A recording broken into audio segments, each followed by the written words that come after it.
Welcome to Basic Black. Some of you are joining us on our broadcast and others of you are joining us on Facebook and Twitter. I'm Callie Crossley, host of Under the Radar 89.7. Tonight, COVID-19, faith, and racial reckoning. We, like you, are dealing with the effects of the coronavirus pandemic and are taking precautions. We are working with limited staff and our guests are joining us remotely. Since the first cases of COVID-19 were identified in the U.S. just 4 months ago, people of color have suffered the greatest number of infections and deaths. The global health pandemic, in turn, triggered a devastating economic blow to communities of color. And that grim backdrop was the context for the shocking on-camera killing of George Floyd at the hands of Minneapolis police. In the month since Floyd's death, protesters have taken to the streets demanding justice that includes police reform and the dismantling of systemic racism. While many people of color are buoyed by the recent public support, they have also been buffeted by ongoing emotional trauma. Can they find healing and hope? And is there a critical role for religion and faith in this moment? Joining us, Reverend Dr. Emmett Price III, pastor of Community of Love Christian Fellowship and co-host of the All Revved Up podcast on WGBH's Boston Public Radio. Reverend June Cooper is the executive director of City Mission in Boston, a faith-based multi-service agency with a dual focus on preventing family homelessness and advocating for social justice. Reverend Dr. Brandon Thomas Crowley, senior pastor of Myrtle Baptist Church in West Newton, and Reverend Art Gordon, pastor of St. John Missionary Baptist Church in Roxbury. Welcome to all of you. Thank you. I'm starting with you, Emmett. As we know, the Black church has been the foundation, the place where protest had a home always. Along with the prayers, there was always the protest and efforts to bring about racial reconciliation. But in this moment, all of you agree that the church is not in leadership. I wonder if you can explain why, and is there a role for faith to play in this moment? Well, yeah, I mean, it's a beautiful question. The church formally is not in leadership, but the people who are leading a lot of these movements are people who were either born and raised in church, who are members and, parts of churches and are reflecting the faith. For 401 years, we've been saying we can't breathe. And going back to the origins of the Black church, from the Hush Harbors, from Richard Allen and Absalom Jones being kicked out with the Black parishioners at St. George's Methodist Church in Philadelphia, we have been protesting even as a body of believers. Our Black embodiment is protest in a world that is geared and led by white supremacist ideologies and white nationalistic thinking. And so in many ways, we have been dealing with this for a long time, right? We believe in a Jesus who was a person of color, who was bruised and beaten by some Roman cops, right, and hung on a cross, right? So we get this, and we've been dealing with this forever. So for us, faith is, and I quote the book of, is the substance of things hoped for, and the evidence of things not seen. Reverend Crowley, now, you've pointed out that even though church may not be in leadership, the other traditional organizations that we think about, like the NAACP, aren't either. How do you respond to that?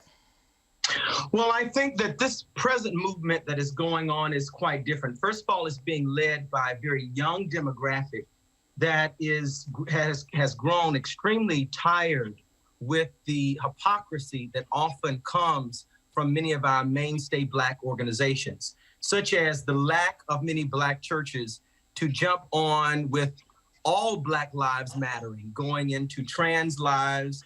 The conversation and intersection between sexuality and spirituality is one that the Black church often tries to avoid. And I think many of our younger activists are tired of that layer, that theological layer, and they're really wanting to do justice work without having to buy into the Black system or the Black empire that often buys into politics of respectability. I think respectability politics are really going out of the window with this particular movement. And that's where we're seeing this divide between many of the mainstay Black institutions and the younger individuals between the ages of 18 and 27 who are really driving and pushing this particular movement. But June Cooper, you say it's really critical that the church take this moment to speak up and reorient itself in a leadership role, to be very present in this moment. Absolutely. I've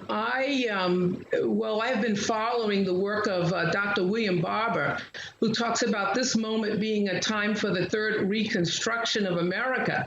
And I think that if we as the Black church do not have a prophetic imagination about how we can work in coalition with these young people that might not necessarily, they come out of the church, but they're not, in leadership roles. We have to be creative to figure out how are we going to live together as human beings that have been put on this planet to share this beautiful earth.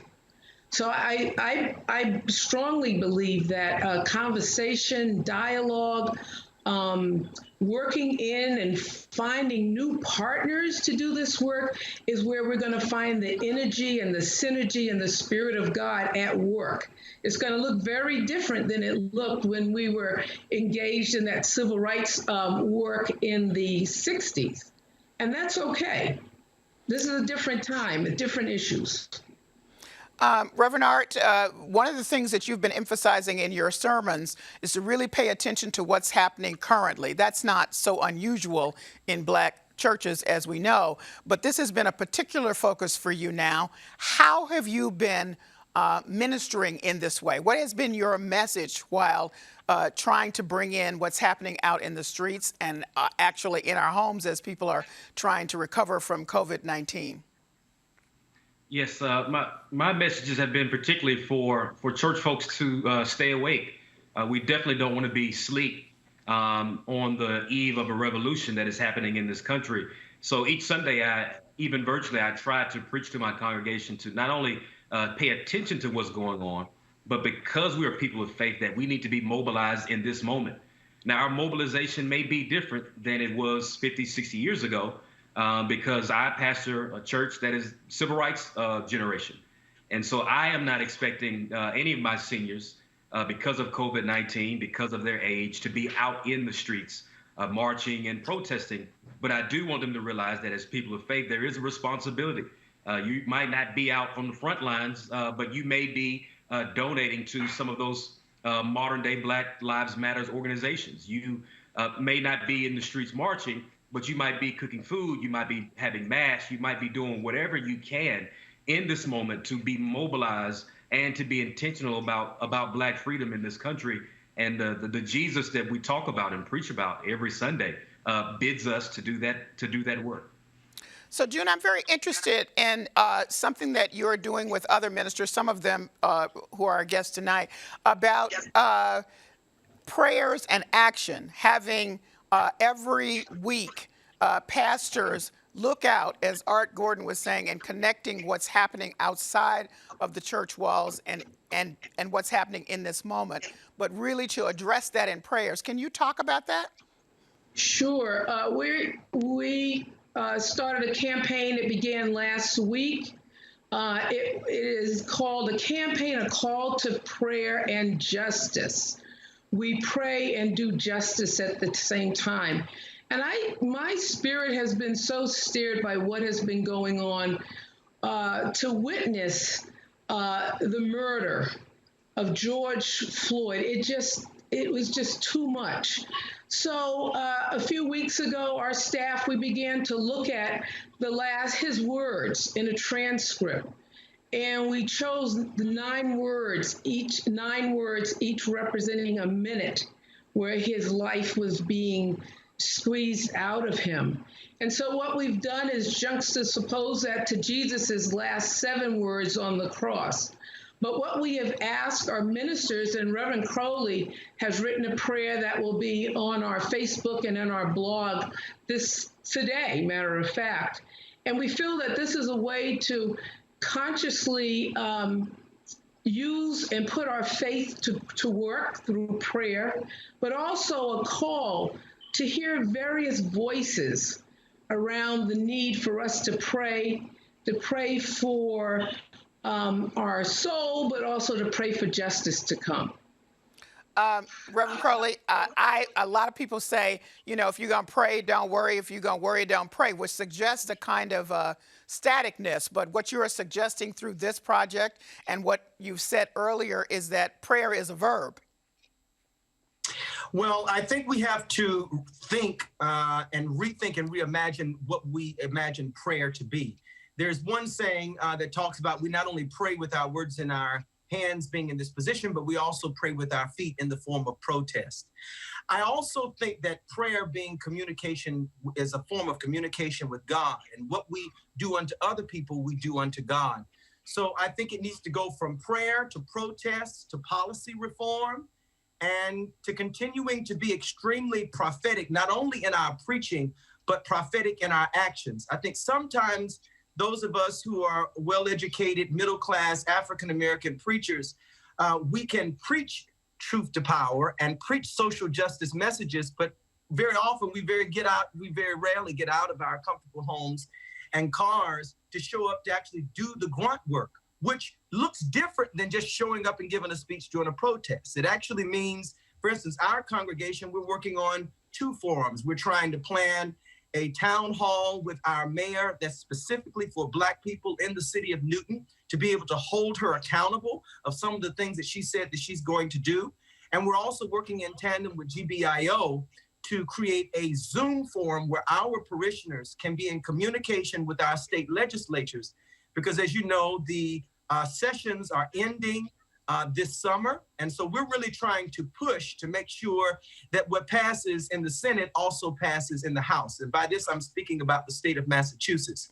And this becomes very important. Sometimes as religious persons, we try to buy into this white evangelical notion that Jesus is solely focused on personal piety and that Jesus is not really concerned with politics. We try to separate these two.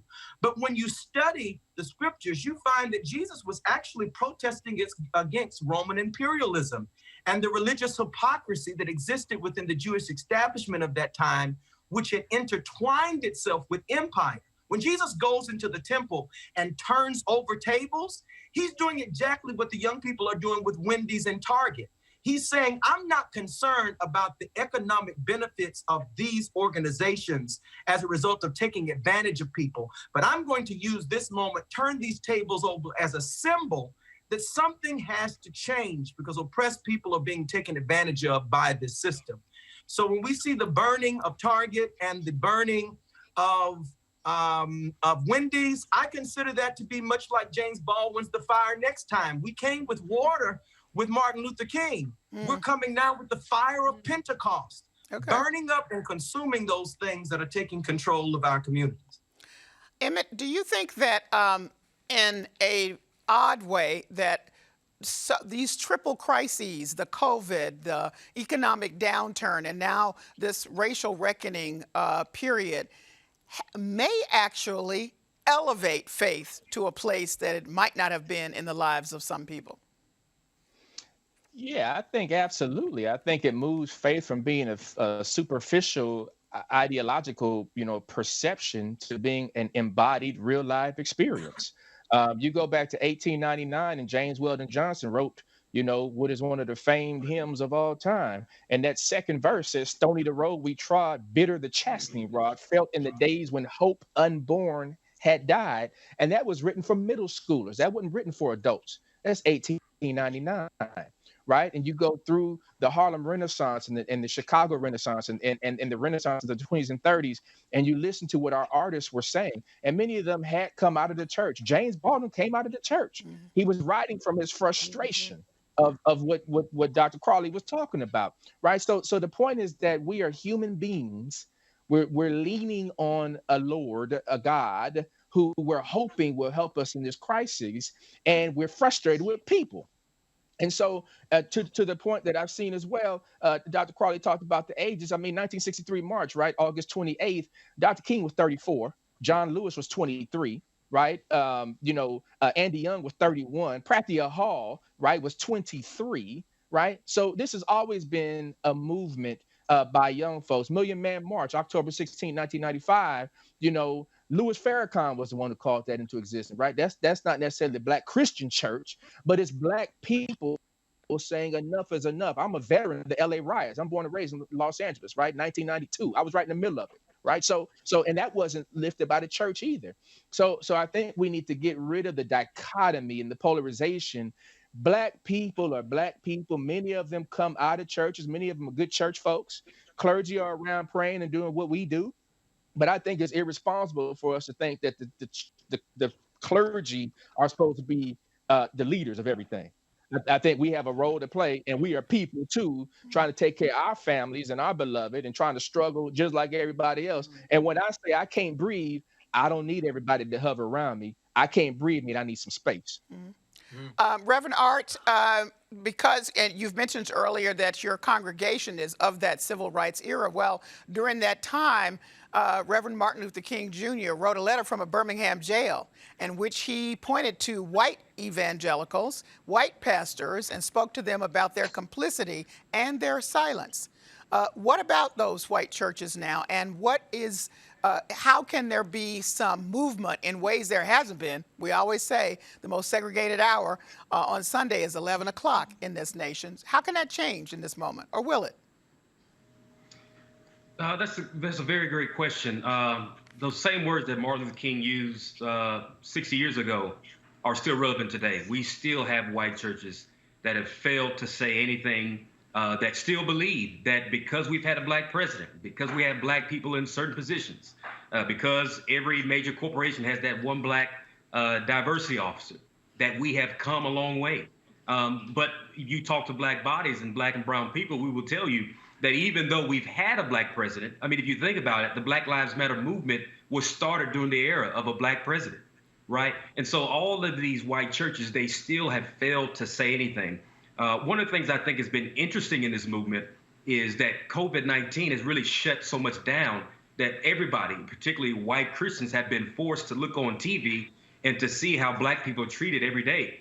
This is the same thing that happened during the march in Birmingham when the TV was first created and every white person had a TV in their home. They was finally able to see right on TV the issues and just the outright evilness that was happening to African Americans. I think one thing white churches have to do is, number one, they have to reckon with their history and their past. Southern Baptist Church, I grew up in Georgia, there was one on every corner. They have to reckon with that history of how they were started and how they have grown and how they've never reckoned with it. And I think, secondly, that those white pastors have to be intentional about reaching out to Black pastors to sit down and discuss, how can my church be helpful? I really don't believe that Callie, that this is a moment for Black pastors to reach out to white pastors. I think the white pastors have to do the work in faith and say that if this is still happening, I still have a responsibility. It's not enough for me to try to evangelize Black people and to try to go to Africa and do missions and to try to have these conferences and invite them into my church when I'm not caring about the real issues that they're going through on a daily basis. It's not enough. And I think that this zeitgeist moment calls for that. So I would encourage white pastors, particularly white evangelical pastors, to and be intentional, reach out to those Black pastors. What can I do? What book should I read? What Bible study should I do? And in that intentionality, be ready to be uncomfortable. Be ready to call out white supremacy and how the system is not only in our religion, but in our political and economic and even higher ed structures in this country. I think that if white pastors and white churches can start with that, then we can start to make some movement in that area. And I note that there is a pretty well-known study that demonstrates, this won't seem surprising now, that a lot of white Americans who are unchurched, in a word that we know, very much recognize there is systemic racism, there is something else going on. They're in the streets now. But the people in the church, in white churches, don't so much see that, which is really kind of fascinating. So let me ask this question of each of you, because the church has been in a different place, the edifice itself and how you interact with your congregations during this time of shutdown, it's in virtual spaces.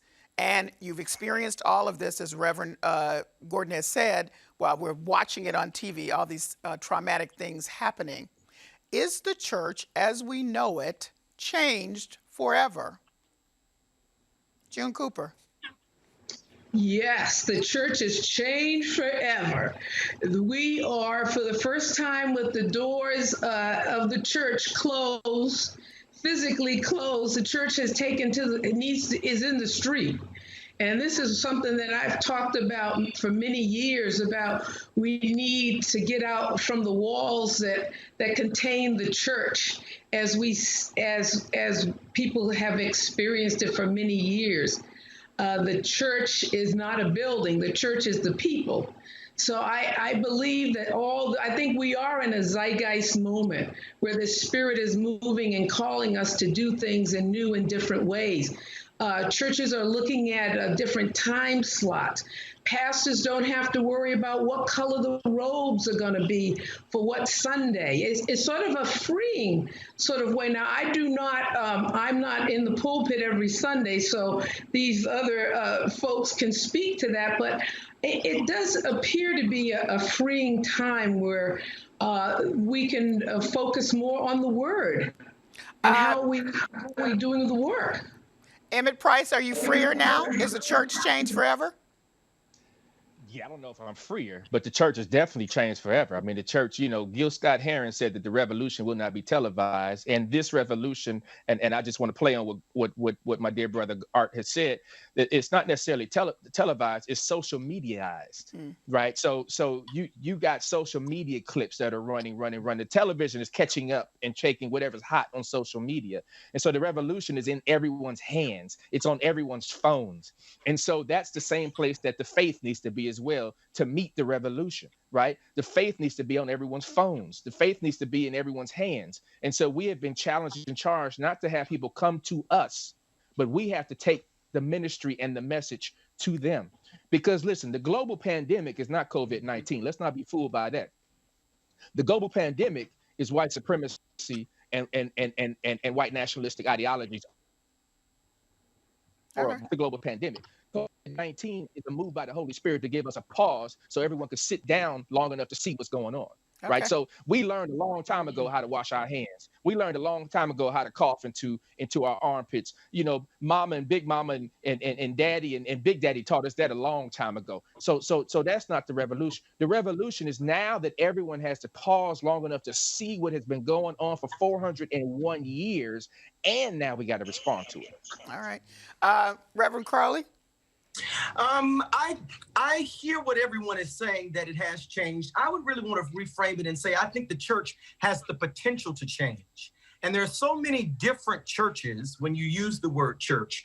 I think one of the things that we have to realize is COVID-19 may be presenting the church at large with an opportunity that many churches will cease to exist as a result of this. And another thing that's happening is a lot of these streaming videos that I'm seeing, that polysyllabic sound that was being used in many Black churches to cover over the bad theology is not translating well across technology.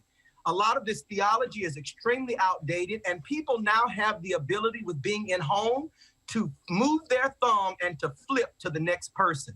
I think we're going to see a lot of churches that are going to hemorrhage as a result of this. But I do think this presents an opportunity for the church to reimagine itself. One of the things that I loved about Eddie Glaud's piece that he wrote in 2010 about the Black church is dead, everyone wanted to rail on him because he made the argument that this idea of the Black church that we've been talking about today as being socially engaged and as a repository for social and moral consciousness, that he makes the argument that it is dead, it no longer exists. But in the second half of his article, he prescribes or sort of describes how the Black church can be resurrected again. Okay. I am hoping that Black churches are going to take advantage of this moment to reimagine and realign themselves and to breathe new breath into themselves in order to make this connection. The other thing I'll say lastly is, as a studier of history, I was baffled by the number of my Pentecostal friends who wanted to continue having church when the pandemic first hit, without knowing their own history, that in 1918, when the Spanish flu hit, that Bishop Charles Harrison Mason shut down the church, and bodies were being lynched at that time. This is not new. Okay. This is not new at all. I'm going to stop you there because I want to get Reverend Art in just these last seconds, Reverend Art. Church changed? Yes, there's been a lot that has changed. I think we have to be intentional about the change that's coming. One of the things I think we really have to change, and I think that this moment is forcing us to change, is the weak theology that we've constructed. After the civil rights movement, that's when we saw a lot of mega churches. We saw the rise in prosperity gospel, where people were taught that if you just give money and you just have good faith and all things will work well for you. Now we're realizing that this moment is calling us to go back to the spirit of what the church was and how it was founded in Acts, that people cared for everyone, that people made sure everyone was fed, and that it wasn't enough for me to have a big house on the hill and have a nice house in Nantucket without caring about poor black bodies here in Roxbury. So I think that theology alone has been exposed, and that the walls of it are coming down. And as the walls of prosperity gospel theology starts to come down, we can reclaim that spirit and ethic of what the black church and what the original church writ large has been and needs to be. Well, we'll have to leave it there. I thank you all for joining me. That's the end of our broadcast, the end of the show. I'm glad for our guests and their wisdom. Stay with us right now as we continue our conversation on Facebook and Twitter.